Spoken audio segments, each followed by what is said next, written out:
समाज कल्याणच्या संदर्भात या ठिकाणी अध्यक्ष महोदय डॉक्टर बाबासाहेब आंबेडकर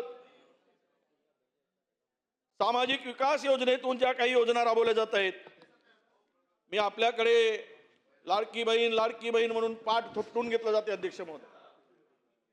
हे लाडक्या बहिणीसाठी पैसे कुठून दिले जातात? या दिनांक 18 फेब्रुवारी 2026 चा JR आहे अध्यक्ष महोदय। या JR मध्ये स्पष्टपणे लाडक्या बहिणीसाठी जो निधी मिळाला या खात्याला, त्यातील निधी हा जवळपास 350 कोटी रुपयाचा निधी या ठिकाणी लाडक्या बहिणीला दिला जातो। तुम्ही ठोक तरतूद का करत नाही लाडक्या बहिणींच्या योजनेला? मागील वर्षी आदिवासी विभागाचा 39%, 45% सामाजिक न्याय विभागाचा खर्च झाला होता।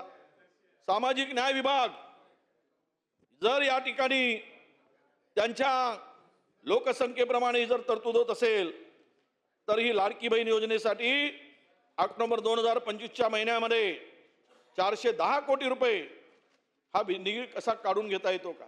तो JR काढून दिलाय। असा निधी वळता करता येतो काय? हे कुठल्या नियमात बसते?